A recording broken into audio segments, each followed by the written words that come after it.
Maurice Watson, a 29-year-old security officer at Silverwind Airport, was about to start what seemed like just another routine shift. Little did he know, his encounter with a mysterious elderly gentleman would change everything. Impeccably dressed and clutching a bouquet of wilting roses, the old man had been waiting at the airport for days. His unwavering presence had become a subject of curiosity and speculation among the airport staff and passengers. When Maurice finally approached him, the shocking truth he uncovered made his blood run cold. In an instant, he was calling for backup, knowing that every second counted. Before we dive in, comment below where you're watching or listening from today. And if you enjoy this shocking story, don't forget to subscribe. The early morning sun barely peeked through the expansive windows of Silverwind Airport as Maurice Watson, 29, began his usual morning shift as a security officer. The airport was just starting to stir, with the first wave of travelers trickling in, their rolling suitcases creating a soft rumble against the polished floor. Maurice adjusted his crisp black-blue uniform, smoothing out a wrinkle as he surveyed the gradually filling terminal. He'd been working here for 5 years now, and the once exciting bustle of the airport had faded into a predictable hum of activity. The faces changed daily, but the rhythm remained the same, a constant ebb and flow of arrivals and departures, hellos and goodbyes. As he made his way through the arrivals hall, Maurice noticed the usual mix of people. There were businessmen in sharp suits, their eyes glued to smartphones, families with excited children craning their necks to spot familiar faces, and weary travelers shuffling along with drooping shoulders and bleary eyes. It was a tapestry of human experiences, all woven together in this transient space. Maurice's gaze swept across the rows of benches, a practiced routine of observation.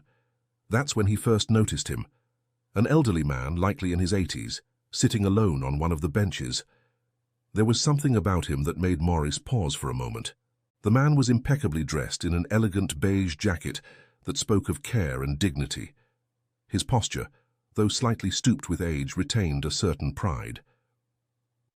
But it was the bouquet of vibrant red roses resting on his lap that truly caught Maurice's attention. Next to the man lay a small travel pillow, a hint of practicality amid the formality of his appearance.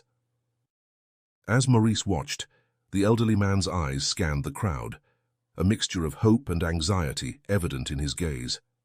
There was an air of anticipation about him, as if he was waiting for someone special. Maurice couldn't shake the feeling that he'd seen this man before, perhaps yesterday, but he couldn't be certain. In the constant flow of people through the airport, faces often blurred together. Just as Maurice was about to continue his rounds, the elderly man caught his eye and gestured for his attention. There was a gentleness in the motion that made Maurice approach without hesitation. "Excuse me, young man," the elderly gentleman said, his voice soft but clear. "I don't mean to bother you, but could you tell me when Flight 335 will be arriving?" Maurice was taken aback by the man's polite tone. It was a refreshing change from the often impatient travelers he dealt with daily. "I'm sorry, sir," Maurice replied with a smile.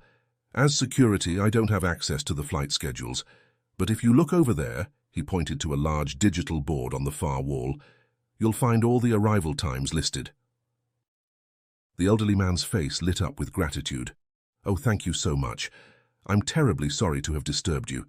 It's just that I'm waiting for someone very special, and I wouldn't want to miss her arrival for the world." The man's words, filled with anticipation and a hint of nervousness, touched something in Maurice. He found himself smiling genuinely, affected by the man's obvious excitement and politeness. "No problem at all, sir. I hope you meet your special someone soon. Good luck." As Maurice walked away, continuing his rounds, he found the smile lingering on his face. The encounter had been brief, but there was something about the elderly man's demeanor, a remnant of a generation that valued courtesy and patience, that left a warm impression. Maurice filed the moment away as a pleasant part of his routine, never suspecting that this simple interaction would soon become the catalyst for a profound change in his life. The day progressed as it usually did for Maurice. He dealt with the usual array of minor conflicts and concerns that came with his job: misplaced luggage, confused travelers, and the occasional security hiccup. By the time his shift was ending, Maurice was looking forward to heading home and unwinding. As he walked out of the security room, his mind already on the quiet evening ahead, Maurice found himself passing through the arrivals hall once more. The space had changed since morning, now filled with the warm golden light of the setting sun streaming through the windows. The crowd had thinned considerably, with only a few stragglers remaining. That's when Maurice saw him again, the elderly man from the morning. He was still sitting in the exact same spot, the bouquet of roses still carefully cradled in his lap. The sight made Maurice pause in his tracks. The old man's eyes were still scanning the thinning crowd, but there was a weariness to his posture that hadn't been there in the morning. The hope in his eyes seemed dimmer, tinged with a growing anxiety that Maurice could sense even from a distance. Before he could stop himself, Maurice called out, "Sir, did you manage to find the person you were waiting for?" The elderly man turned at the sound of Maurice's voice. There was a moment of hesitation, a flicker of something. Disappointment? Embarrassment? Across his face before he replied softly, "I'm still waiting. She should be here soon." He paused, then added with a forced smile, "Have a nice evening." Maurice, now at the exit, raised his hand in a farewell wave. "You too, sir. Take care." As Maurice stepped out into the warm evening air, he couldn't shake the unsettling feeling the encounter had left him with. He made his way to his car, the image of the waiting man replaying in his mind. On the drive home, Maurice found his thoughts continually circling back to the elderly man. It was odd, wasn't it, for someone to be waiting that long? Maybe the flight had been delayed, he reasoned. But then, wouldn't the man have known that from the arrival board Maurice had pointed out to him? The more Maurice thought about it, the more details stood out as peculiar.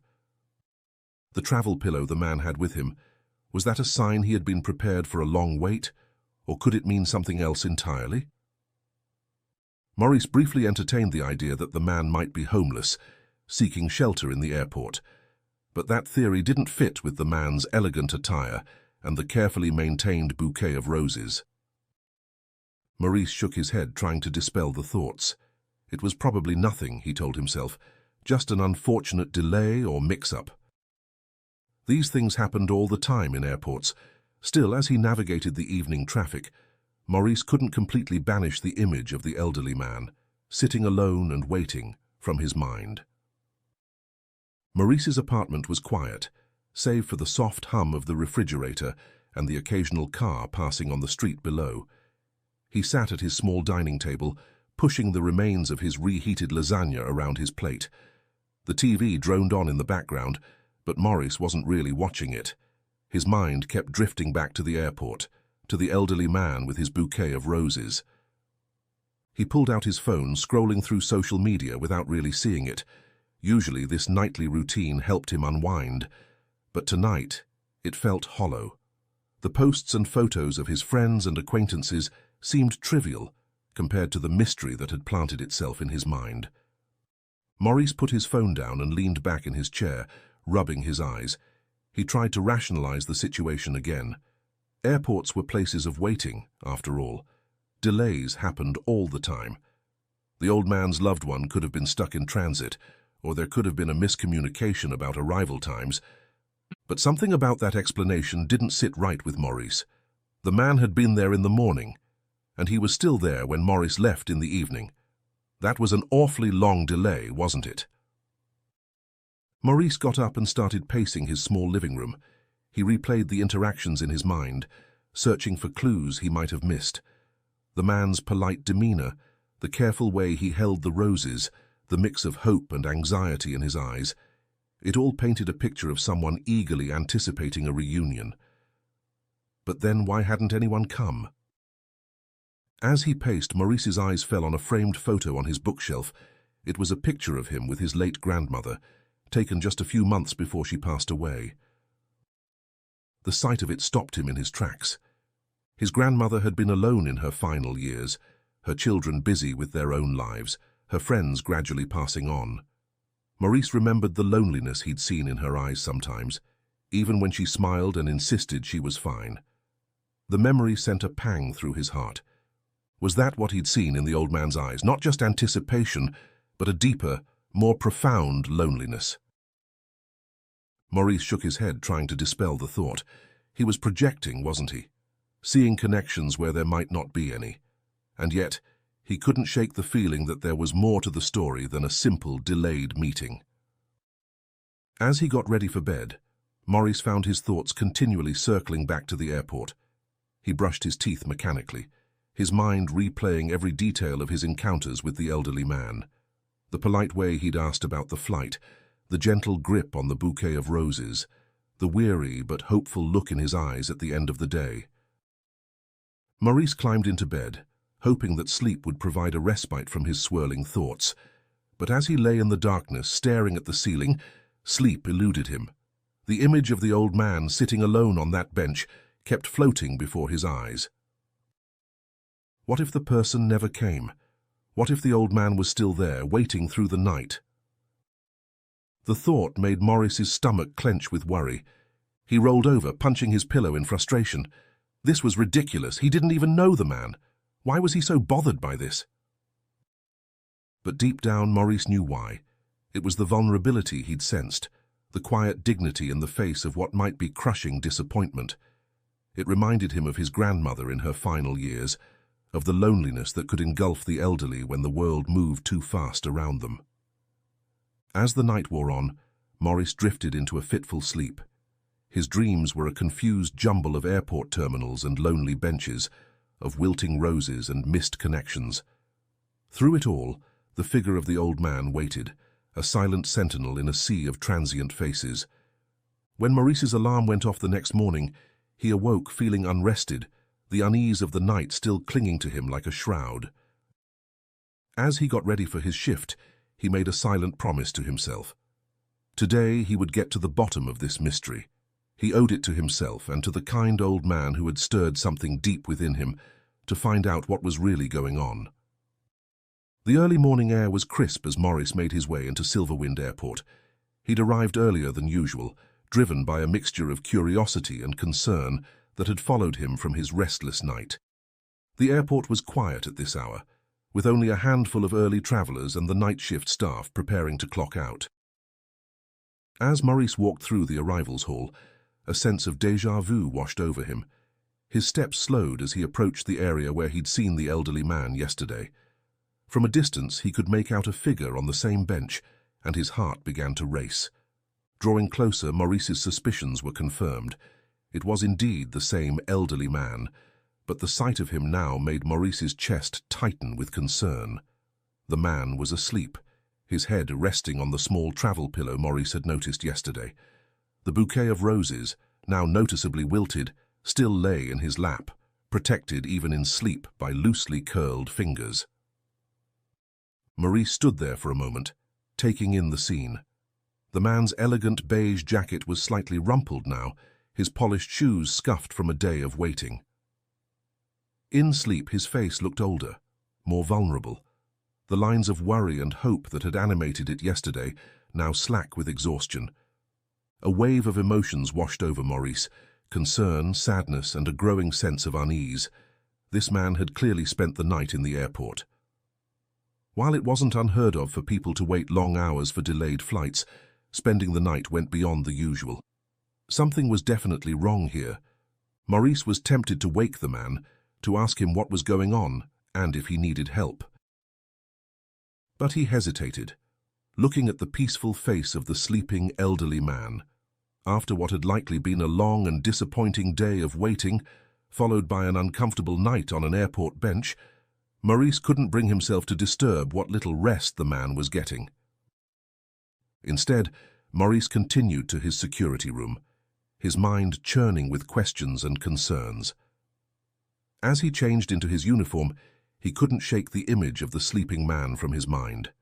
The wilted roses, the rumpled clothes, the weary slump of his shoulders even in sleep, it all painted a picture of prolonged disappointment that tugged at Maurice's heart. Clocking in for his shift, Maurice made a silent promise to himself. He would keep an eye on the elderly man throughout the day. If the situation hadn't changed by the afternoon, he would have to intervene, regardless of how awkward or intrusive it might feel. Something was clearly not right, and Maurice felt a growing sense of responsibility to get to the bottom of it. Maurice began his rounds, his thoughts constantly returning to the sleeping figure on the bench. Who was this man waiting for so patiently? Why hadn't they come? And most importantly, what could Maurice do to help?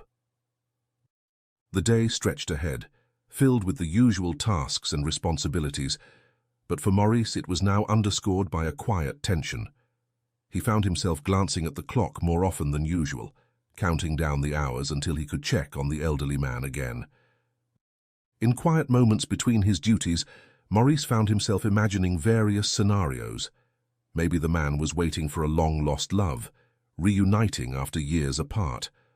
Or perhaps it was an estranged family member, and wires had gotten crossed about the meeting time. Each possibility Maurice considered seemed to raise more questions than answers. As lunchtime approached, Maurice made up his mind. He would check on the man again, and this time he would engage him in conversation. He needed to understand what was happening, and more importantly, he needed to make sure the elderly gentleman was all right. With a mix of determination and apprehension, Maurice headed back towards the arrivals hall. Whatever was going on with this mysterious waiting man, Maurice was now committed to seeing it through. Little did he know that this decision would set in motion a chain of events that would challenge his perceptions, test his compassion, and ultimately change his life forever. As Maurice approached the bench where the elderly man had been sleeping earlier, he found him now awake and alert. The man's eyes, though tired, still held that mixture of hope and anxiety that Maurice had noticed before. The bouquet of roses, now visibly wilted, remained clutched in his lap like a lifeline. Maurice took a deep breath, steeling himself for the conversation ahead. He knew he had to be careful, respectful of the man's privacy, while also addressing his growing concerns. "Excuse me, sir," Maurice began, his voice gentle but firm. "I hope you don't mind me asking, but is everything all right? I couldn't help but notice you've been here since yesterday." The elderly man looked up, a flicker of recognition crossing his face as he saw Maurice in his security uniform. For a moment, he seemed startled, as if suddenly realizing how long he had been there. "Oh, yes, yes," he replied, his voice a bit hoarse from disuse. "Everything's fine, young man. I'm just waiting for someone. They'll be here soon, I'm sure of it." Maurice nodded, but he couldn't shake his concern. He decided to press a little further. "Sir, I don't mean to pry, but you've been here for quite a while. Have you had anything to eat? Is there someone I can call for you?" The elderly man's face softened at Maurice's evident concern. "You're very kind to ask, but really, I'm fine. My friend will be here any moment now. I don't want to miss her arrival." Maurice hesitated, then decided to take a more direct approach. "Sir, I apologize if this seems forward, but I need to ask, do you have a place to go? The airport isn't really a place for extended stays, you see." At this, the elderly man's composure faltered slightly. A look of distress briefly crossed his face before he regained his calm demeanor. "Oh no, young man, you misunderstand. I'm not homeless, if that's what you're thinking. I have a lovely home. It's just, well, it's very important that I'm here when she arrives." Maurice nodded, relieved to hear that the man wasn't homeless but still troubled by the situation. "I understand, sir, but perhaps we could find a more comfortable place for you to wait, or maybe we could check on the status of the flight you're waiting for." The elderly man shook his head, a gentle but firm refusal. No, that won't be necessary. I'm quite comfortable here, and I'm sure she'll be here soon. Very soon." There was something in the man's tone, a mixture of hope and desperation, that tugged at Maurice's heart. He realized that pushing further at this point might only cause the man to shut down completely. "All right, sir," Maurice conceded, "but please, if you need anything, water, food, or any kind of assistance, don't hesitate to ask for me. My name is Maurice, and I'll be here all day." The elderly man smiled, a genuine warmth in his eyes despite his obvious fatigue. "Thank you, Maurice. You're a good young man. Your parents must be proud." As Maurice walked away, his mind was racing. The conversation had done little to allay his concerns. If anything, it had deepened them. The man clearly wasn't going to leave voluntarily, and while he wasn't breaking any rules per se, his prolonged stay was unusual and potentially concerning. Maurice decided he would keep a close eye on the situation throughout his shift. He would ensure the man had water, and perhaps even bring him some food from the airport cafe. And if by the end of the day there was still no sign of the person he was waiting for, Maurice knew he would have to take more decisive action. Maurice found himself circling back to the elderly man's bench more frequently than his duties strictly required. Each time he passed, the man was there, alert and watchful, the wilting roses still cradled in his lap. The hope in his eyes seemed to dim a little more with each passing hour, replaced by a growing anxiety that Maurice found increasingly difficult to ignore. Finally, as his shift was nearing its end, Maurice made a decision. He couldn't leave without understanding more about this man's situation. With a mixture of determination and apprehension, he approached the bench once more. "Sir," Maurice began gently, "I hope you don't mind me asking, but I'm concerned about you. You've been here for quite a while now. Is there anything I can do to help? Perhaps we could try to contact the person you're waiting for?" The elderly man looked up at Maurice, and for a moment it seemed as though he might brush off the concern again. But then, something in his expression changed.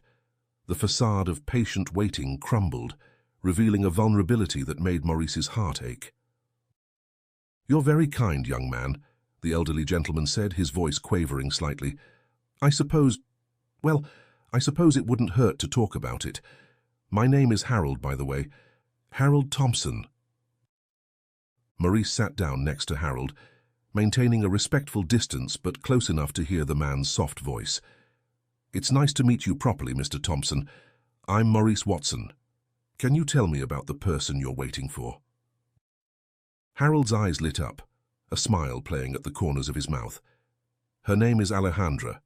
She's the most wonderful woman I've ever known." As Harold spoke, he pulled out his phone, his gnarled fingers moving with surprising dexterity across the screen. He pulled up a profile picture of an elderly woman, her silver hair framing a face creased with laugh lines, her eyes twinkling with warmth. "We've been dating online for 2 years now," Harold continued, his voice filled with a mixture of pride and longing. "Can you believe it? At my age, finding love again. It's a miracle." Maurice listened, a growing sense of unease building in his stomach. Online dating wasn't uncommon these days, but something about this situation felt off. Harold scrolled through his phone, showing Maurice text messages filled with warmth and affection. "We've never met in person before," he explained. "She lives in Africa, you see. But now she's finally coming here. She has cancer and she's coming for treatment. I'm going to help her, to take care of her." Maurice's heart sank as the pieces started to fall into place. He tried to keep his voice neutral as he asked, "Mr. Thompson, this must be expensive. The travel, the medical treatments." Harold nodded, his eyes shining with unshed tears. "Oh, it is, but she's worth every penny. I've brought $30,000 in cash with me. It's everything I have, but what good is money if you can't use it to help the ones you love?" The alarm bells that had been ringing quietly in the back of Maurice's mind now blared at full volume. Cash, online dating, someone from another country needing money for medical treatments. It all pointed to one terrible conclusion. "Mr. Thompson," Maurice said carefully, "when was Alejandra supposed to arrive?" Harold's face fell. "Well, she was meant to come 2 days ago, but there was a problem with her flight in Africa. She needed more money to rebook her ticket, so I sent it to her. She should be here any moment now." Maurice felt a wave of sadness and anger wash over him. This kind, hopeful man had been taken in by a cruel scam. But how could he tell him? How could he shatter the hope that had kept Harold going for the past 3 days? Before Maurice could figure out how to proceed, Harold's phone buzzed. The old man's face lit up as he looked at the screen. "It's her," he exclaimed. "She says she's just landed and will be at the exit in 10 minutes. She's reminding me to bring the money." Harold beamed at Maurice. joy radiating from every line of his face. "You see? I told you she'd come. Love always finds a way." Maurice felt as though he'd been punched in the gut. He knew what was about to happen, the cruel finale of this elaborate scam. In that moment, he made a split-second decision that would change everything. "Mr. Thompson," he said, his voice firm but kind, "I need you to trust me. Can you do that?" Confused by Maurice's sudden shift in tone, Harold nodded hesitantly. "I'm going to take your phone for a moment, and I'm going to call for some help. I promise I'll explain everything. But right now, I need you to stay here and not go anywhere. Can you do that for me?" Harold's confusion deepened, but something in Maurice's earnest expression made him nod in agreement. With a heavy heart but a determined spirit, Maurice took the phone and stepped away. He quickly dialed for backup, explaining the situation to his fellow officers in hushed, urgent tones. As he spoke, he could see Harold on the bench, clutching his roses, his eyes fixed on the exit, waiting for a woman who would never come. Maurice knew that the next few minutes would shatter Harold's world, but he also knew that he couldn't stand by and let this kind old man be robbed of his life savings. With backup on the way, Maurice steeled himself for what was to come. The story that had been unfolding over the past 3 days was about to reach its climax, and Maurice was determined to ensure that, despite the heartbreak to come, it would not end in tragedy. His heart raced as he returned to the bench, knowing that backup was on the way. He glanced at Harold, who was still sitting on the bench, clutching his phone and the wilted bouquet of roses. The elderly man's eyes were fixed on the exit, a mixture of excitement and anxiety evident on his face. Maurice felt a pang of guilt, knowing what was about to unfold.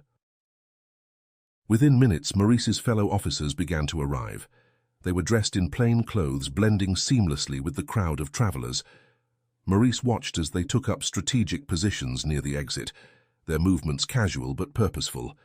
He caught the eye of Officer Sarah Chen, giving her a subtle nod. She returned the gesture, signaling that the team was in place. Maurice turned back to Harold, who seemed oblivious to the sudden increase in undercover security personnel around him. The elderly man was fidgeting nervously, his eyes darting between his phone and the exit. "Mr. Thompson," Maurice said gently, "are you all right?" Harold looked up, a trembling smile on his face. "Oh, yes, just a bit nervous, I suppose. It's our first time meeting in person, you see. I hope I look like my photos." Maurice felt a lump form in his throat. He wanted nothing more than to tell Harold the truth, to protect him from the heartbreak that was coming. But he knew that right now the most important thing was to keep Harold safe and catch the criminals who had manipulated him. "I'm sure it will be fine," Maurice said, forcing a smile. "Now remember what I said. Stay right here, okay? No matter what happens, don't move from this spot. Can you promise me that?" Harold nodded, though he looked a bit confused by Maurice's insistence. "Of course, young man, but why?" "It's just airport procedure," Maurice lied smoothly. "For security reasons, trust me, okay?" As Harold agreed, Maurice's radio crackled softly. His team was ready and in position. The tension in the air was palpable as they waited for the scammers to make their move. Harold, still unaware of the drama unfolding around him, continued to watch the exit with eager anticipation. Maurice's hand moved to his concealed weapon. He hoped it wouldn't come to that, but he was prepared for any eventuality. The safety of Harold and the other civilians in the airport was his top priority. As the minutes ticked by, Maurice could feel the anticipation building. His team was ready, the trap was set, and now all they could do was wait for the scammers to walk right into it. The bustling airport continued its normal rhythm around them, oblivious to the tension simmering beneath the surface. Maurice found himself studying Harold's face, noting the lines of hope and excitement etched there. It pained him to know that those same lines would soon be transformed into ones of disappointment and heartbreak. But he steeled himself, reminding himself that what they were doing was necessary to protect not just Harold, but potentially many other vulnerable individuals who might fall prey to these scammers. The waiting seemed interminable. Maurice checked his watch, then scanned the crowd again. His team remained vigilant. their eyes constantly moving, searching for any sign of the suspects. The airport's ambient noise, the chatter of travelers, the rolling of suitcases, the periodic announcements over the PA system, all faded into the background as Maurice's senses sharpened, focused entirely on the task at hand. And then finally, there was movement at the entrance from the parking lot. Maurice's pulse quickened as he spotted two men entering the airport, their eyes scanning the crowd with purpose. The newcomers, dressed in black jackets and caps, made their way through the crowd with deliberate casualness. Their eyes scanned the crowd, eventually landing on Harold. Maurice felt his pulse quicken. This was it. As they drew closer, Maurice could see them eyeing Harold, taking in the roses and the eager expression on his face. They exchanged a glance, a silent confirmation passing between them. Maurice's breath caught in his throat. He tensed, ready to spring into action. The next few moments would be crucial. He watched as Harold looked at the men in confusion, clearly not expecting to see them instead of Alejandra. "Now!" Maurice barked into his radio, springing forward. In an instant, the scene erupted into controlled chaos. Maurice's team converged on the two suspects with practiced efficiency. Officer Chen tackled the shorter man just as his hand emerged from his pocket, sending something skittering across the floor. A phone, not a weapon, Maurice noted with relief. The taller suspect tried to bolt, but he was quickly cornered by two other officers. Maurice himself stood protectively in front of Harold, who had frozen in shock, the roses tumbling from his grasp. "Airport security, don't move!" Maurice shouted, his voice carrying authority that cut through the sudden commotion. Travelers nearby gasped and moved back, creating a circle of space around the unfolding scene. Some pulled out their phones, recording the incident, while others hurried away, not wanting to get involved. The two suspects, realizing they were outnumbered and cornered, raised their hands in surrender. Maurice could see the panic in their eyes, the realization that their scheme had spectacularly backfired. "On your knees, hands behind your head," Officer Chen commanded, her voice firm and authoritative. As the suspects complied, Maurice's team moved in to handcuff them. The sound of metal clicking into place seemed to echo in the suddenly quiet space. Maurice watched as his colleagues patted down the suspects, retrieving phones, wallets, and a small notebook that Maurice suspected contained details of their scam operations. Throughout the commotion, Maurice had kept one hand on Harold's shoulder, both to protect him and to prevent him from interfering. Now, with the immediate threat contained, he turned his full attention to the elderly man. Harold's face was a mask of confusion and dawning horror. His eyes darted between the arrested men and Maurice, struggling to comprehend what was happening. "Maurice," he said, his voice trembling. What's going on? Where's Alejandra?" Maurice felt his heart constrict at the lost look in Harold's eyes. He gently guided the older man back to the bench, helping him sit down. "Mr. Thompson, Harold," he began, his voice gentle but firm. "I'm so sorry, but there is no Alejandra. These men," he gestured to the handcuffed suspects, "were trying to scam you, but you're safe now. We've got them." Harold's knees seemed to give out and he collapsed onto the bench. The reality of the situation seemed to crash down on him all at once. His shoulders slumped and tears welled up in his eyes. No, it can't be," he whispered, his voice barely audible over the renewed bustle of the airport. The roses lay scattered on the floor, their wilted petals a poignant reminder of Harold's shattered dreams. Maurice knelt down, gathering them up. As he held the battered bouquet, he made a silent promise to himself and to Harold. He would see this through no matter what it took. The commotion of the arrest faded, and the suspects were escorted away. Maurice and Harold remained on the bench, enveloped in a bubble of stunned silence amidst the airport's usual bustle. Harold's hands trembled as he reached for one of the fallen roses that Maurice had gathered. Its petals were bruised and wilting, a cruel metaphor for his own battered heart. "No, Alejandra," he murmured, his voice barely above a whisper. "It was all a lie?" Maurice felt a lump form in his throat as he watched the elderly man grapple with the truth. "I'm so sorry, Harold," he said gently, sitting down next to him on the bench. "These scammers are professionals.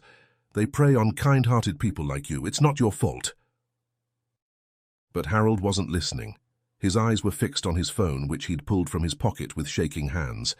He began scrolling through the messages and photos he'd exchanged with Alejandra over the past 2 years. Each word, each image that had once brought him joy now twisted like a knife in his heart. "We talked every day," Harold said, his voice cracking with emotion. "She knew everything about me, my hopes, my fears, my dreams for the future. She said she loved me." He looked up at Maurice, his eyes brimming with tears and confusion. How could it all be fake? How could someone do this? Maurice struggled to find the right words. How could he explain the depths of human cruelty to someone whose heart was so full of love? "Harold, these scammers are skilled manipulators," he began carefully. "They take the time to build trust, to make their victims feel special and loved. But it's all a trick to get money. They don't care about the pain they cause." Harold's face crumpled as the full weight of the deception hit him. "The money," he whispered, looking down at the bag at his feet that contained his life savings. "I was going to give her everything. I thought I had found love again. After my wife passed, I never thought I'd feel this way again. And now—" The pain in Harold's voice was almost unbearable. Maurice found himself at a loss for words, faced with a grief so raw and immediate. He wanted to offer comfort, but what could he possibly say to ease this kind of betrayal? Harold clung to his phone, staring at Alejandra's profile picture, still desperate to believe. "Maybe she's real," he said, his voice taking on a pleading tone. "Maybe she just got mixed up with these bad men. She could still be out there waiting for me. We had plans, Maurice. We were going to travel to see the world together." Maurice gently placed his hand over Harold's, lowering the phone. "Harold, I know this is hard to accept, but Alejandra isn't real. The person in those photos, the one you've been talking to, it was all part of the scam. Those men created her, used her to manipulate your feelings. I'm so sorry." The truth slowly sank in, and Harold's last defenses crumbled. His shoulders slumped, and he buried his face in his hands, his body shaking with silent sobs. The bouquet of roses lay forgotten on the bench beside them, a poignant symbol of his shattered dreams. Maurice sat with Harold, offering silent support as the elderly man grieved. Around them, the airport continued its ceaseless activity, travelers rushing past, oblivious to the heartbreak unfolding in their midst. A few curious onlookers cast sympathetic glances their way, but most hurried past, lost in their own journeys. As Harold's sobs gradually subsided, Maurice knew that the immediate crisis had passed, but the real work of healing was just beginning. The pain of this betrayal would linger, and the process of rebuilding trust and hope would be long and difficult. But as he sat there, a comforting hand on Harold's shoulder, Maurice made a silent vow. He wouldn't let Harold face this alone. Somehow he would help this kind-hearted man find his way through the darkness, and hopefully towards a brighter future. The journey ahead would be challenging, but Maurice was determined to be there every step of the way. He gently squeezed Harold's shoulder, drawing the older man's attention. "Harold," Maurice said softly, his voice filled with compassion, "I know this is overwhelming right now, but I want you to know that you're not alone in this. I'm here to help you through it, every step of the way." Harold looked up, his eyes red-rimmed and lost, his face etched with a pain that seemed to age him even further. "Why?" he asked, his voice hoarse from crying. "Why would you want to help me? I'm just a foolish old man who fell for a trick. I should have known better." Maurice shook his head firmly, his eyes meeting Harold's with unwavering sincerity. "No, Harold, you're not foolish at all. You're a kind, loving person who believed in the goodness of others. That's not something to be ashamed of. If anything, the world needs more people like you, not fewer." He reached into his pocket and pulled out a business card, pressing it gently into Harold's trembling hand. "Here's my number," Maurice explained. "I want you to call me any time, day or night, if you need to talk or if you need help with anything related to this situation. And I mean anything, Harold, whether it's questions about the legal process or just someone to listen when things get tough. Harold stared at the card, turning it over in his hands as if it was some precious artifact. A mix of gratitude and uncertainty played across his face. I don't know what to say, Maurice. You've already done so much. I couldn't possibly impose... Maurice cut him off gently. You're not imposing, Harold. I want to help. And there's something else we need to talk about. What happens next? Harold's expression turned apprehensive, but Maurice continued, his voice calm and reassuring. We're going to need to file a report about this scam, and you might need to speak with some investigators. I know it sounds daunting, but I'll be there with you every step of the way. We'll make sure your story is heard, and do everything we can to prevent these scammers from hurting anyone else. He paused, considering his next words carefully. And, Harold, I think it might be a good idea for you to talk to someone professionally about what you've been through. A counselor or therapist who specializes in helping victims of fraud. It can really help to process everything you're feeling. Harold nodded slowly, the weight of everything still evident in his posture. I suppose that might be a good idea, he admitted quietly. I feel so ashamed. How could I have been so gullible? Maurice leaned in, his voice firm but kind. Harold, listen to me. You have nothing to be ashamed of. These scammers are professionals. They exploit people's best qualities, their kindness, their hope, their capacity for love. You're a victim of a crime, nothing more. Harold's eyes welled up again, but this time there was a glimmer of something else beneath the tears. Gratitude, perhaps, or the first tiny spark of resilience. Maurice felt a surge of protectiveness. Recalling what Harold had shared earlier about his personal life, Maurice knew the elderly man had no family left, and the thought of this kind man facing the aftermath of the scam alone was unbearable. Harold, I know we've only just met, but I want you to know that I'm here for you, not just as a security officer, but as a friend. We're going to get through this together, okay? To Maurice's surprise, Harold reached out and pulled him into a hug. Thank you, the older man whispered, his voice thick with emotion. Thank you for saving me from this and for caring. It means more than you know. Harold looked at Maurice, his eyes glistening with unshed tears. You know, he said softly, his voice wavering slightly.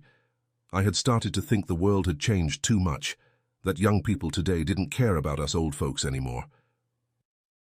He paused, a faint smile tugging at the corners of his mouth. But you've proved me wrong, Maurice.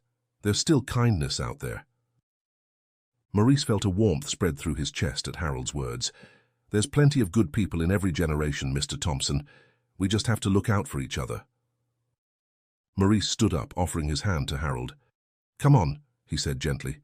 Let's get you home. We can stop for a bite to eat on the way if you'd like, and we can talk more about the next steps. Or we can just sit quietly if that's what you need. As they walked out of the airport together, Maurice supporting Harold's slightly unsteady steps, he knew that this was just the beginning of a long journey. The road ahead would be difficult, filled with legal proceedings, emotional hurdles, and the slow process of rebuilding trust and hope. But Maurice was determined to be there every step of the way.